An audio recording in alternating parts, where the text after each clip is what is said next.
bersama-sama bahu-membahu membina perbunga bangsa dengan semangat tulus dan ikhlas bertindak jujur dan tegas, wujudkan siswa yang cerdas, aktif, kreatif dan berakhlak mulia, pelayanan optimal dan profesional, meningkatkan aktivitas dan kreativitas untuk raih prestasi juga sains, olahraga dan seni. Assalamualaikum warahmatullahi wabarakatuh. Perkenalkan, nama saya Riano Pasitoha. Saya guru biologi SMA Negeri 2 Babelan, Kabupaten Bekasi. Saya merupakan mahasiswa PPG dalam jabatan kategori 1 Universitas Galuh, Ciamis, Jawa Barat. Dalam video kali ini saya akan menayangkan tentang materi virus dengan submateri ciri-ciri virus dan reproduksi bakteriofag menggunakan metode PBL. Selamat menyaksikan.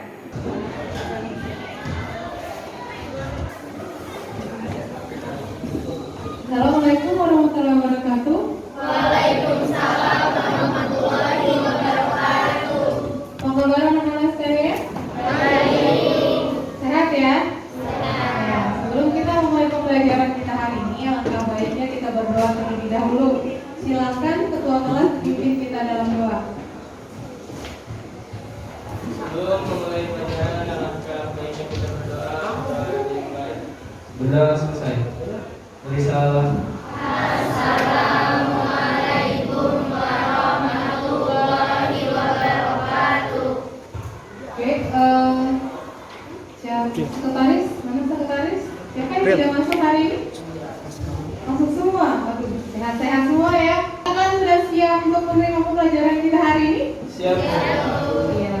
Itu mau melatih konsentrasi kalian ya. Kita tepuk pagi, tepuk siang, tepuk pagi, malam. Oke, berarti semua sudah konsentrasi. Tepuk tangan. Oke, anak-anak, sebelum kita masuk ke materi kita, sebelumnya kita belajar tentang klasifikasi ya. Apa itu klasifikasi?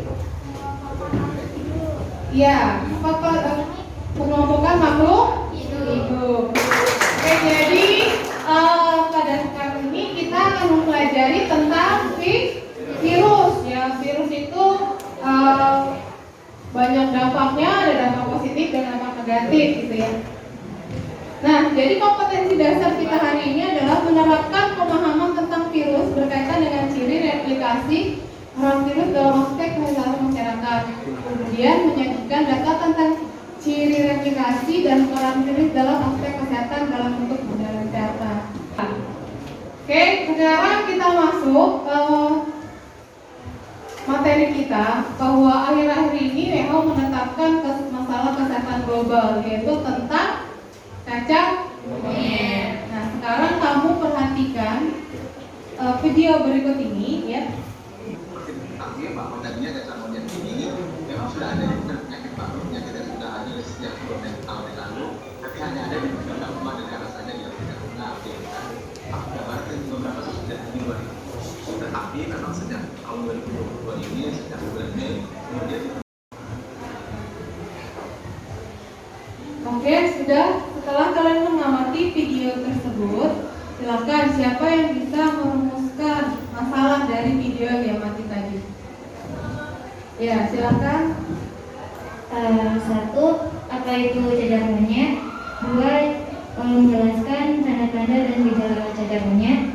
3. Jelaskan faktor-faktor penyebab cacar monyet. 4. Bagaimanakah cara penularan cacar monyet? 5. Bagaimanakah upaya pencegahan penularan cacar monyet? Ya, jadi itulah nanti masalah yang akan kita bahas hari ini. Silakan kalian buat kelompok ya, duduk berdasarkan kelompok masing-masing. Masalah tersebut akan kalian diskusikan. Oke, silakan kalian duduk berdasarkan kelompoknya masing-masing. Ayo, silakan.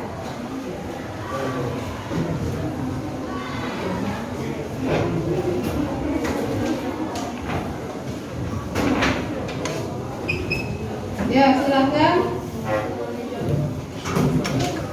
Kelompok berapa ini? Ya. Terus mana lagi? Silakan.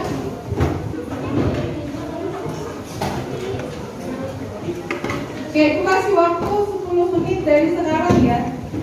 Jadi nanti setiap kelompok akan mempresentasikan hasil diskusinya masing-masing ke depan. Kemudian akan ditanggapi oleh kelompok yang lain. Oke, anak-anak sekalian, ada pertanyaan sampai di sini? Paham ya? Oke, silakan didiskusikan dengan teman-temannya. Silakan semuanya aktif ya, tidak ada yang berbicara. Karena ibu akan melakukan penilaian. Siapa yang aktif, siapa yang bengong, siapa yang diam-diam saja ya. Nanti ibu akan lihat siapa kelompok yang terbaik. Si kelompok terbaik dapat nilai plus ya.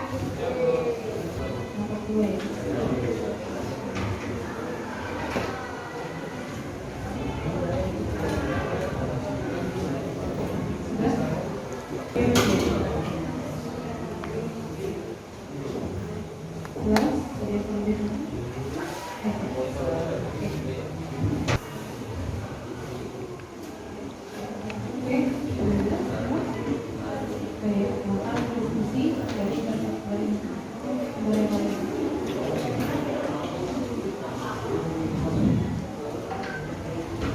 Sudah ya, waktunya tinggal 5 menit lagi ya.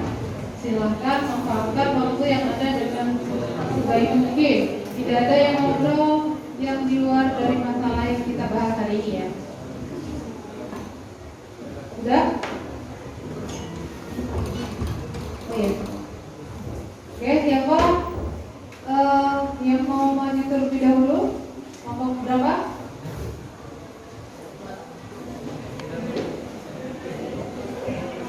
Siapa yang maju terlebih dahulu yang sudah selesai?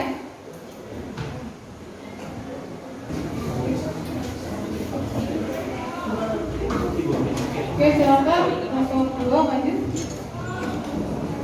Assalamualaikum warahmatullahi wabarakatuh.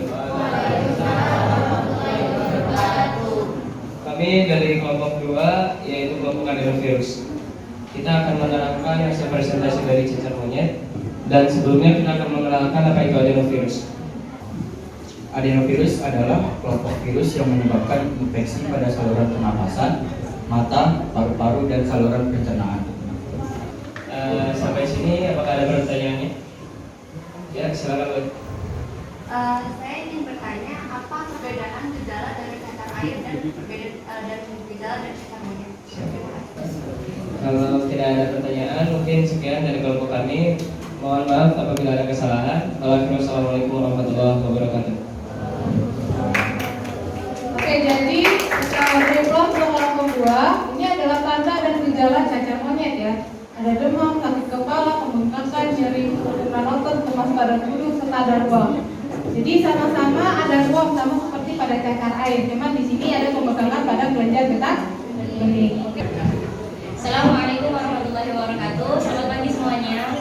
Kami dari kelompok bakteriofag ingin mempresentasikan tentang apa itu cacar monyet. Pengertian bakteriofag berasal dari dua kata, yaitu bakteri dan fage. Dari asal kata tersebut, maka dapat disimpulkan bahwa bakteriofag merupakan virus yang menyerang bakteri. Ada yang mau bertanya? Mengapa daging harus dimasak terlebih dahulu? Mengapa daging harus dimasak dengan matang sebelum dikonsumsi? Penyakit zoonosis itu penyakit yang dapat ditularkan dari hewan ke manusia. Kalau tidak tersampaikan, sekian presentasi dari kami. Maaf jika banyak kekurangan. Wabillahi taufiq wal hidayah. Wassalamualaikum warahmatullahi wabarakatuh. Upaya pencegahannya bagaimana tadi? Bagaimana upaya pencegahannya?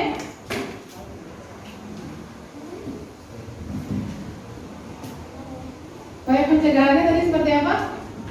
Tadi hindari kontak dengan hewan yang terinfeksi, sering-sering mencuci tangan dengan air mengalir, melakukan vaksinasi, masak makanan yang mengandung daging atau hewan lain dengan mata, serta membersihkan dan disinfeksi permukaan yang sering disentuh.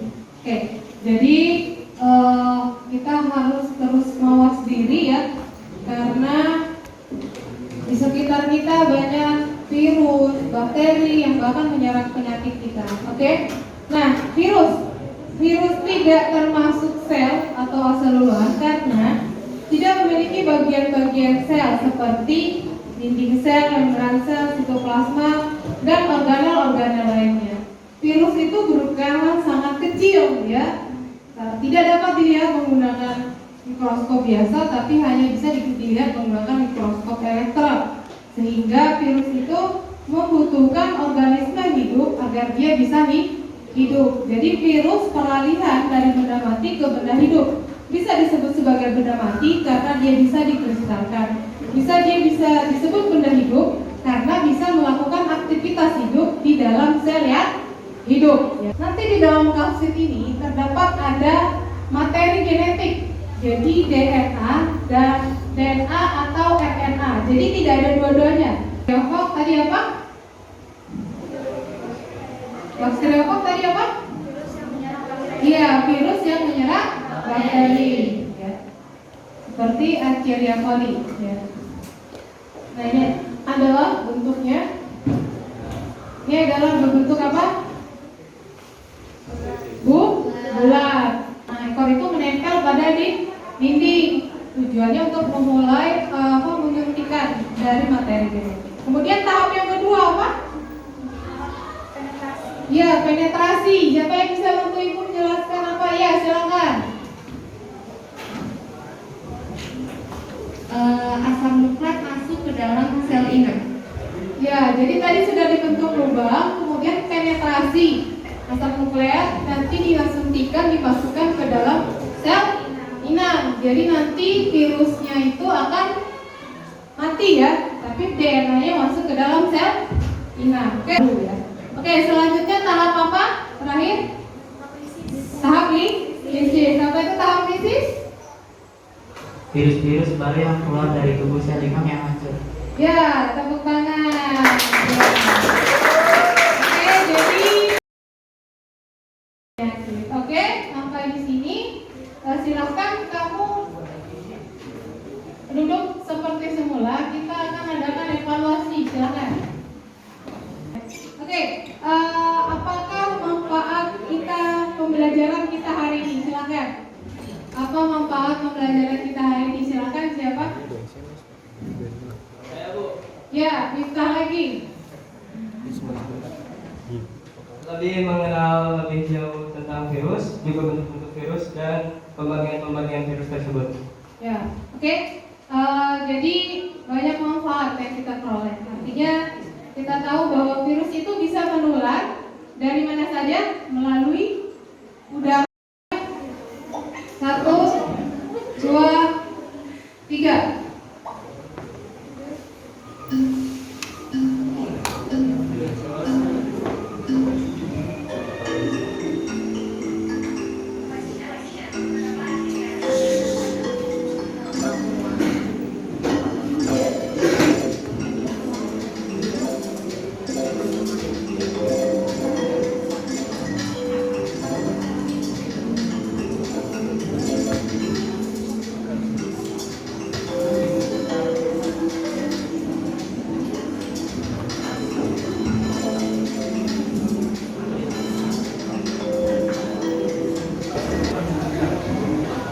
Oke, peringkat pertama jatuh kepada Ristia. Kedua Rati.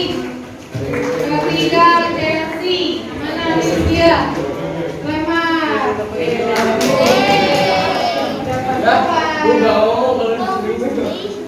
Rati, mana Rati? Ya. Ketiga Chelsea. Oke, tepuk tangan. Oke, ditingkatkan lagi ya pelajarannya di rumah supaya ke depan dapat contoh lagi ya. Oke,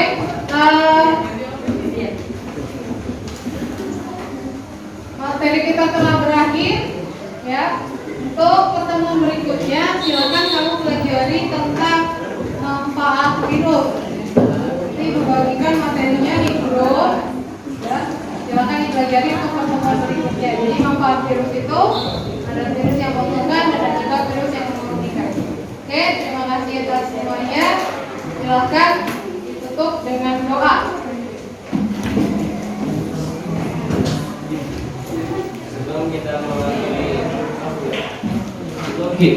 Sebelum kita mengakhiri pelajaran, alangkah baiknya kita berdoa dimulai.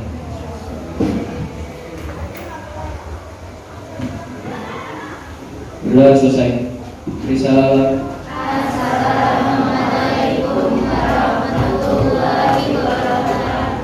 Oke, waalaikumsalam warahmatullahi wabarakatuh. Selamat siang semuanya. Ya, sampai jumpa minggu depan pertemuan berikutnya. Dijaga kesehatannya ya, supaya kita semua tetap